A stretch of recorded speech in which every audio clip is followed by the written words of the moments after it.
Hey, what's up, guys? So today we are actually starting our series on the fruits of the Spirit. Now, the fruits of the Spirit comes from Galatians chapter 5, verses 22 and 23, and it lists off all the fruits of the Spirit there. But the first fruit of the Spirit is actually love. And guys, if y'all have not seen Brother Harold's messages from the past 2 weeks, both Sunday and Wednesday services, please go back and watch them. He talks about love a lot, and it's going to add a lot of depth to the things that I'm going to say tonight. Okay, but love is something that is so important. It's so big. It is, God is love, and love is what we are commanded to have in life. We're to love God, and we're to love others. Jesus says, if you love me, you will obey my commands. Love your neighbor as yourself. Love occurs over and over and over again. And love is just, it's active. And it's living. And it's something that changes for us. Like it changes your world and your view on how you handle situations, the way you perceive something. We should always strive to look through life with the lens of love. But there's a psalm that 139, 13 through 18, that this section really hits. I mean, it hits home because it's somebody that knows God and loves God. And when David writes this, he said, I'm just going to read it for you. He says, "For it was you who created my inward parts. You knit me together in my mother's womb. I will praise you because I have been remarkably and wondrously made. Your works are wondrous, and I know this very well.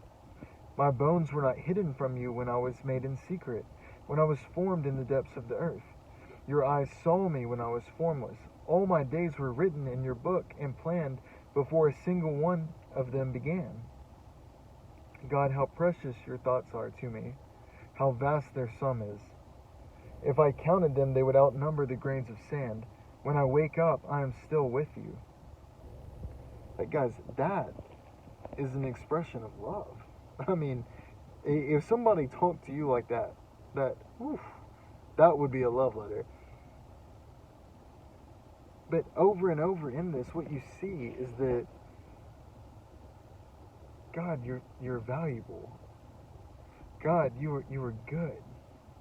God, I am in awe of you. You know everything about me. You know me inside and out. Nothing is hidden from you, and as a matter of fact, you've planned every day of my life.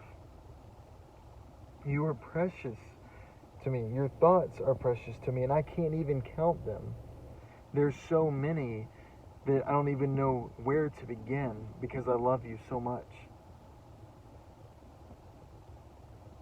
And guys, if you feel that way about anything in life, you're going to endure.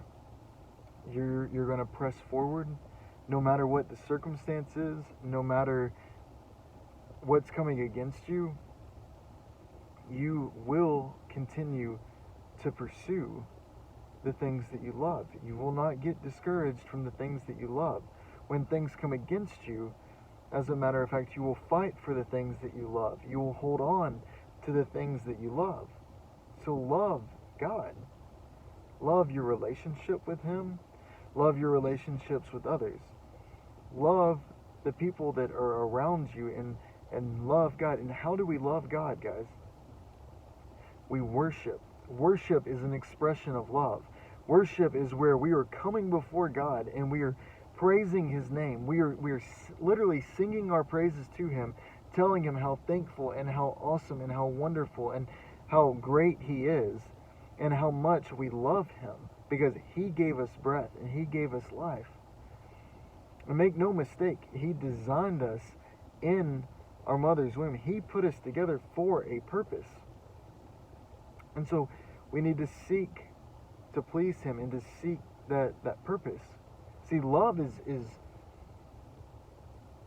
a desire for connection.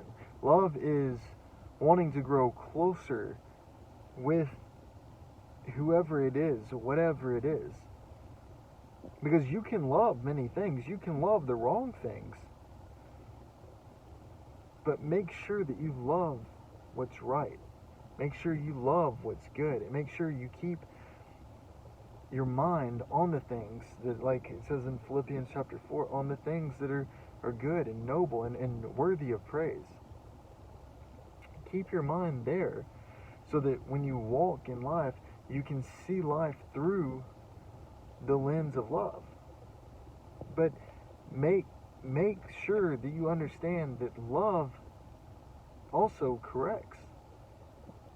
True love is caring, and it looks out for somebody. And if you had a friend and they were going down the wrong path in life, you would correct them because you loved them. If you didn't, and you didn't say anything to them, then what you're actually doing is being unloving and uncaring and just a bad friend, a bad person in general, because you are not looking out for their best interest.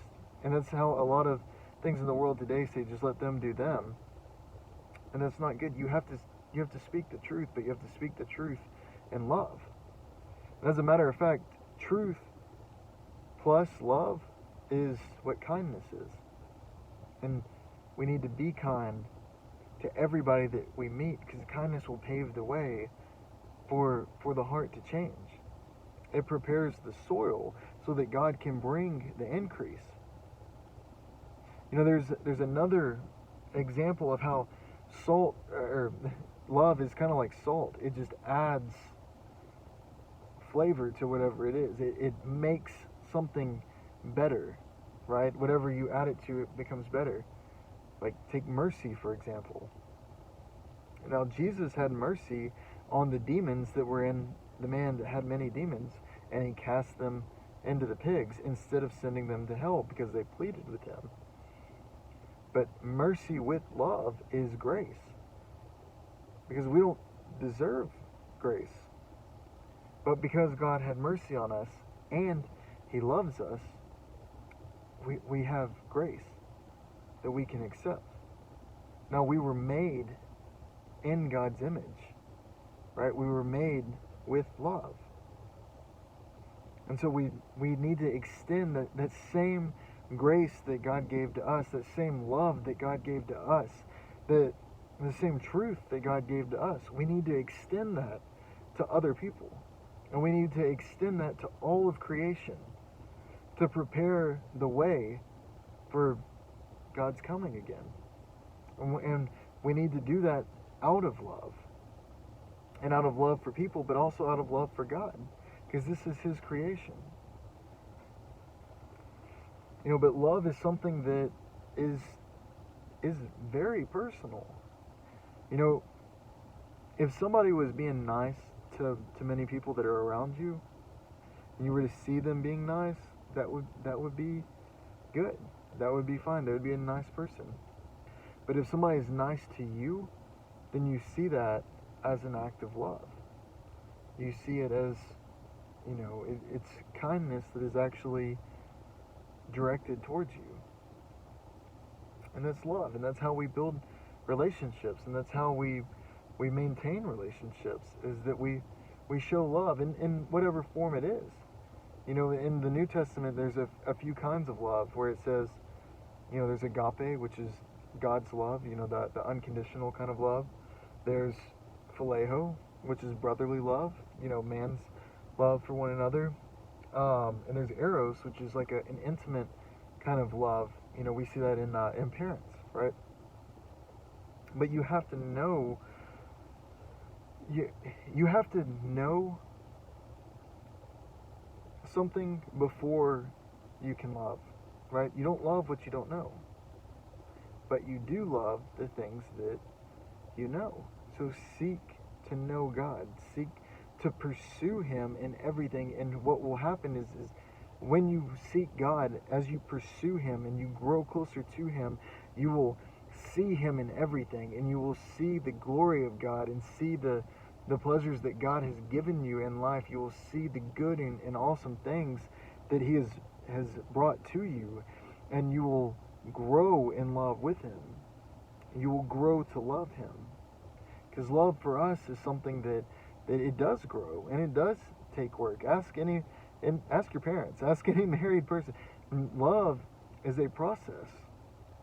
And as you start to know people better, right? As you start, even friends, when you start to get to know somebody better, they're not your best friend right off the bat, but the closer that you grow to them and the closer you grow with them, the more love that you have for them. And remember when Jesus was talking to Peter, after Peter had already denied Christ 3 times, what they said in the Greek language is, Jesus said, Peter, do you agape me? Do you love me without conditions? Do you love me like God loves? And Peter said, Lord, you know I phileo you. He said, Lord, you know I love you as a man. You know I love you with what man can give.